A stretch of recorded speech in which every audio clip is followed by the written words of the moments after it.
আসসালামু আলাইকুম, it's me Anima. So আজকে ক্লাস 8 এর বন্ধুদের জন্য আজকের এই ভিডিওটি। এটা হচ্ছে ম্যাথে 2.1 এর পার্ট 5। এই পার্টের পর আর কোনো পার্ট আসবে না, আর সেকেন্ড পর্ব আসবে 2.2 এর। সো শুরু করছি। 19 একজন ফল ব্যবসায়ী যশোর থেকে 36 টাকায় 12টি ধরে কিছু সংখ্যক এবং কুষ্টিয়া থেকে 36 টাকায় 18টি ধরে সমান সংখ্যক কলা খরিদ করলো। ব্যবসায়ীর বিক্রয় কর্মী 36 টাকায় 15টি ধরে বিক্রয় করেন। ব্যবসায়ী যশোর থেকে প্রতি 100 কলা কি ধরে ক্রয় করেছিল?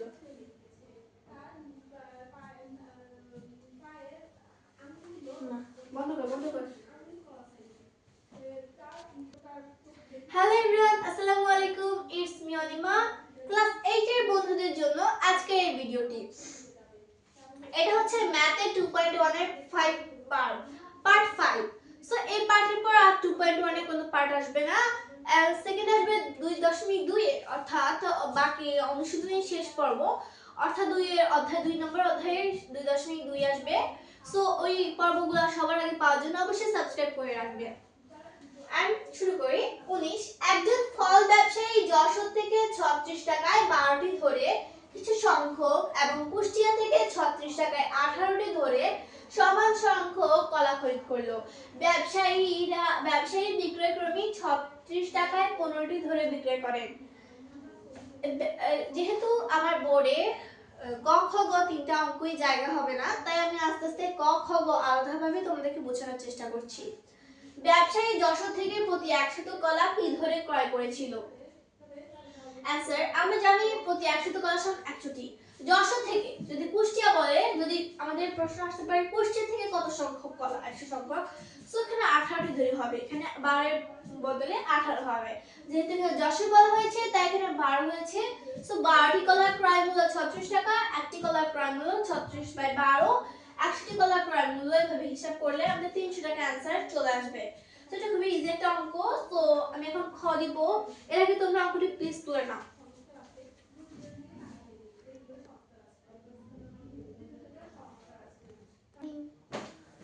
সো এভরিওয়ান, খ নিয়ে চলে এসেছি। সো খ প্রশ্নটা আগে পড়ে, বিক্রয় কর্মী সবগুলো কলা বিক্রয় করলে শতকরা কত লাভ বা ক্ষতি হয়? সো আমরা যেটা করব, সবার প্রথমে দুইটি কলার দাম বের করে ফেলবো। উনি তো কুষ্টিয়া থেকে কিনছে, যশোর থেকেও কিনছে। তো যশোর হতে ক্রয়কৃত 12টি কলার ক্রয় মূল্য 36 টাকা, একটি কলার ক্রয় মূল্য 3 টাকা বের হয়েছে। আর কুষ্টিয়া থেকে ক্রয়কৃত 18টি কলার ক্রয় মূল্য 36 টাকা, একটি কলার ক্রয় মূল্য 36/18 সমান 2 টাকা। সুতরাং 1 + 1 বা দুইটি কলার ক্রয় মূল্য 3 + 2 সমান 5 টাকা। সুতরাং একটি কলার ক্রয় মূল্য 5/2 টাকা। আবার 15টি কলার বিক্রয় মূল্য সমান 36 টাকা, একটি কলার বিক্রয় মূল্য 36/15 সমান 3 দিয়ে কাটাকাটি করলে এখানে 5, এখানে 12 হয়। সো আমাদের এখানে বের হয়েছে ক্রয় মূল্য বের হয়েছে এত, সো বিক্রয় মূল্য বের হয়েছে এত। যেহেতু ক্রয় মূল্য বিক্রয় মূল্য চেয়ে বেশি, তাই ক্ষতি হবে। সুতরাং ক্ষতি বের করি। 5/2 ভাগের 5 - 5/12 টাকা। এবার লসাগু করলে আমাদের आंसर আসবে এটা। সুতরাং 2/5 টাকায় ক্ষতি হয় 1/10 টাকা। 1 টাকায় ক্ষতি হয়। এবার এইভাবে আমরা গুণ করে ফেলবো, গুণ করলে এটা আসে आंसर। সুতরাং 100 টাকায় ক্ষতি হয়, যেহেতু শতকরা বলেছে, শতকরা হলে 100 হবে, সুতরাং শতকরা হলে 100 হবে। সব 25 কে 4 দিয়ে 1, এখানে 1, এখানে 4, সুতরাং 4 টাকা। আর সুতরাং দিয়ে তুমি 4% লিখতে পারো। এখানে একদিন পার্সেন্ট লিখবে না, যেহেতু এখানে 100 দিয়েছো। সো এখানে একদিন পার্সেন্ট লিখবে না। অঙ্কটা অনেক ইজি ছিল, তোমরা আশা করি বুঝতে পেরেছো। না বুঝলে একটু মনোযোগ দাও, অথবা আমাকে আবার কমেন্ট বক্সে রিপিট করতে বলবে। তোমরা একটা খাতা তুলে নিতে পারো চাইলে।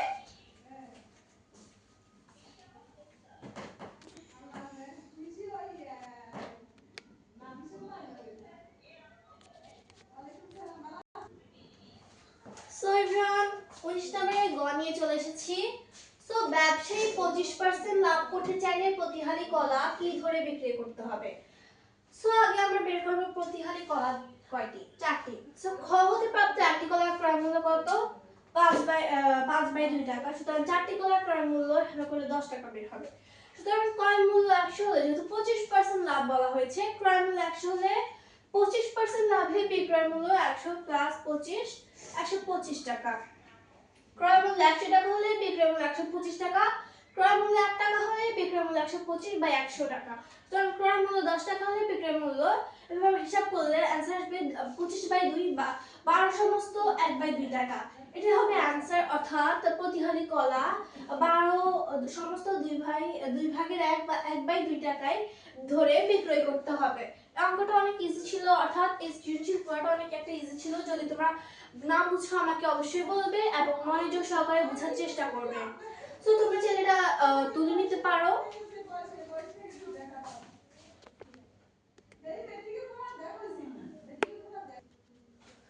সো হ্যালো এভরিওয়ান, 20 নম্বর অঙ্ক নিয়ে চলে এসেছি তোমাদের মাঝে।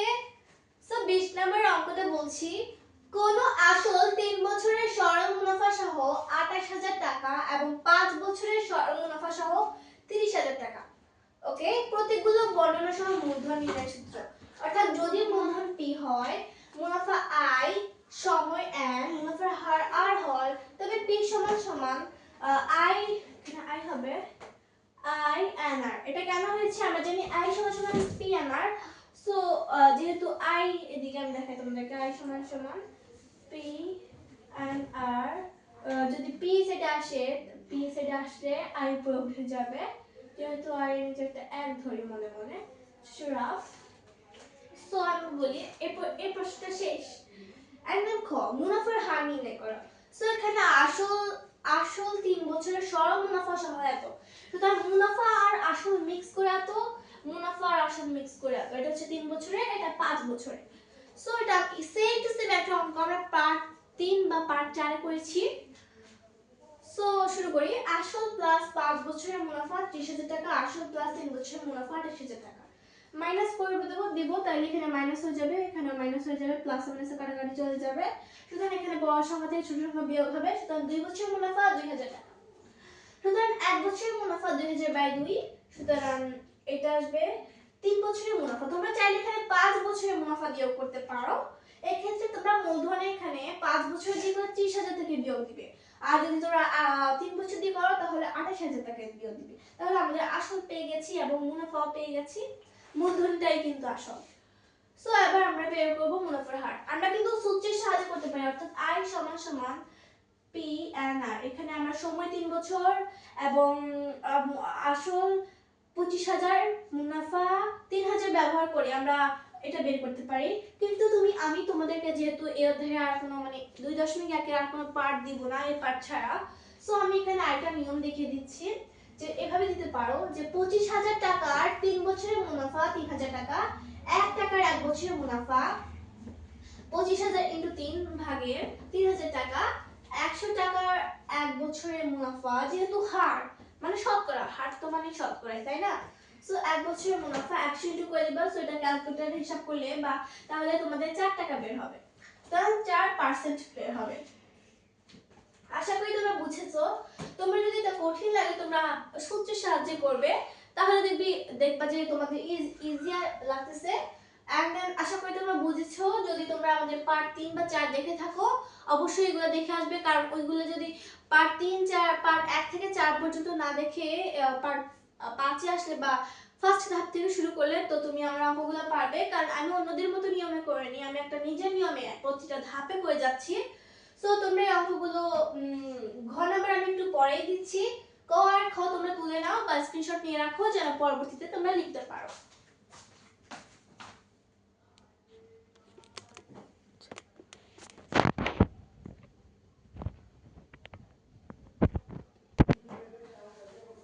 সো হ্যালো এভরিওয়ান, গ নাম্বারের অ্যানসার চলে আসি। একই হারে ব্যাংকে কত টাকা জমা রাখলে 5 বছরের মুনাফা মাইনাস আসলে 48000 টাকা হবে। সো এখানে আমরা এরকম অঙ্ক আগে করেছি যে 5 বছরের মুনাফা মাইনাস আসলে এত টাকা হলে আমরা ফার্স্টে মুনাফা আসল বের করতে হবে, ক দিয়ে আমরা বের করি সব সময়। বাট আমি এটা একটু ডিফারেন্ট স্টেপে করেছি, বিকজ আমি তোমাদেরকে আগের পর্বগুলোতে একই স্টাইলে অনেকবার দেখিয়েছি। সো আমি চিন্তা করছি যে এবার একটু ডিফারেন্ট স্টাইলে করি, যেহেতু তোমরা বিভিন্ন স্টাইল চিনতে পারো, হয়তো তোমাদের এক সময় কোনো পরীক্ষার বা এক্সামে তোমাদের ওই স্টেপটা না দিলে তোমরা এই স্টেপ ইউজ করতে পারো। সো দেখাচ্ছি। ফার্স্ট আমরা মুনাফার হার দিব, যে খ হতে প্রাপ্ত মুনাফার হার 4%। 100 টাকার 1 বছরের মুনাফা 4 টাকা, 100 টাকার 5 বছরের মুনাফা 5 × 4 = 20 টাকা। ওকে, এখানে 100 টাকা দিয়েছি তাই এখানে 4 টাকা হয়েছে, কারণ এখানে পার্সেন্ট, আর পার্সেন্ট মানে আমরা জানি কি 100 থাকে 4 অর্থাৎ 4/100। তো মুনাফা মাইনাস আসল, তোমরা বলবা মুনাফা মাইনাস আসল তো এখানে যোগ কেন হয়েছে? আমরা জানি মুনাফা মাইনাস আসলকে বলা হয় এ, আর এ সমান হচ্ছে পি প্লাস আই, আর পি হচ্ছে আসল আর আই হচ্ছে মুনাফা। সুতরাং মুনাফার আসল যোগ হয়ে যাবে, যোগ হয়ে 120 হয়। যোগ হলে এখানে মুনাফা হয় 20 এবং আসল হয় 100। তার মুনাফা মাইনাস আসল এ 120 টাকা হলে আসল 100 টাকা, মুনাফা মাইনাস আসল 1 টাকা হলে আসল 100/120 টাকা। সুতরাং মুনাফা মাইনাস আসল 48,000 টাকা হলে আসল গুণ করে দিব 48,000 টাকা। সো অ্যানসার আসে 40,000 টাকা, এটাই অ্যানসার। আমি মনে করি আগের সিস্টেমগুলো থেকে এটা একটু বেশি ইউনিক। সো তোমাদেরকে আগের সিস্টেমটা একটু দেখাচ্ছি, হয়তো তোমরা এখানে বুঝতে পারবে না। যারা নতুন বা আমার এই পর্বটা ফার্স্ট দেখছো তাদেরকে অনুরোধ করছি আগের পর্বগুলো অবশ্যই দেখে আসার জন্য। তোমরা এখানে যেটা দিবে, যে আমরা জানি কি ফার্স্ট আমরা দিব কি মুনাফার হার বের করে ফেলবো, অর্থাৎ 4/100 = 1/25। এটা হচ্ছে মুনাফার হার। এন্ড দেন আমরা তখন কি করব, যে আসল ধরব হচ্ছে ক, আর মুনাফা হচ্ছে 48,000 মাইনাস ক। ওকে, এটা হচ্ছে মুনাফা। সুতরাং মুনাফা সমান সমান ক ইনটু, যেহেতু সময়, তাহলে সময় হচ্ছে কত আমাদের? সময় হচ্ছে আমাদের 5 বছর। ক ইনটু 5 ইনটু 1/25, সুতরাং 5 সুতরাং 48,000 মাইনাস ক সমান সমান ক/5, বা এবার আর গুণ করে ফেলবো। 48,000 মাইনাস ক সমান সমান ক, বা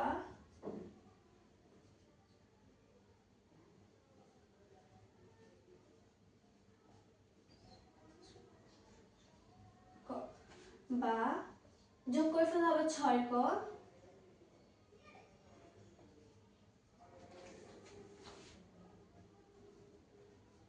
বা ক সমান সমান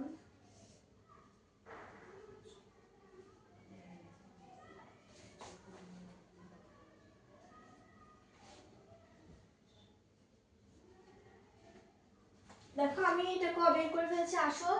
সো দেখাচ্ছি, এটা হচ্ছে আমাদের মুনাফার হার, এটা হচ্ছে আসল, এটা হচ্ছে মুনাফা। আমি কিন্তু সংক্ষিপ্ত গ্রাফ আকারে করছি যেহেতু আমরা এখানে স্টেপটা অন্যরকম। সো এখানে পয়েন্ট, এটা হচ্ছে পি, এটা হচ্ছে এটা হচ্ছে পি, এটা হচ্ছে আর, এটা হচ্ছে এন অর্থাৎ সময়। এন্ড দেন এভাবে করতে থাকবো। এই যে দেখো এবার 48,000 মাইনাস ক, আবার 5/ক, যেহেতু এখানে 5 দিয়ে ভাগ করলে 25 কে 5 হয়। সো উপরে ক হয়, নিচে 5, সুতরাং 5, আর এখানে নিচে যেহেতু 1 আছে মনে মনে, সো 1 এর সাথে ক, 5 এর সাথে এটা গুণ করে ফেলবো। তো 5 এর সাথে আর গুণ করে এখানে ক দিয়ে দেব, এবং এখানে 2,40,000 মাইনাস 5 ক সমান সমান ক। সুতরাং এখানে আমরা এটার সাথে যোগ করলে এখানে প্লাস 5 ক, অর্থাৎ 5 ক হয়ে যাবে। সো 6 ক, আমি এখানে দুইটা লাইন নিছি। সমস্যা নেই, তোমরা বুঝে নিবে আশা করি। 2,40,000, এটাকে 6 দিয়ে ভাগ করলে হয় 40,000। তো আসল হচ্ছে 40,000। তো তুমি যেভাবেই করো না কেন आंसर কিন্তু একই আসবে। এটা হচ্ছে তোমার মাইন্ডের উপর, তোমার যে রকম ভালো লাগে সো ওই রকম। আশা করি তোমরা বুঝতে পেরেছো বিষয়টা।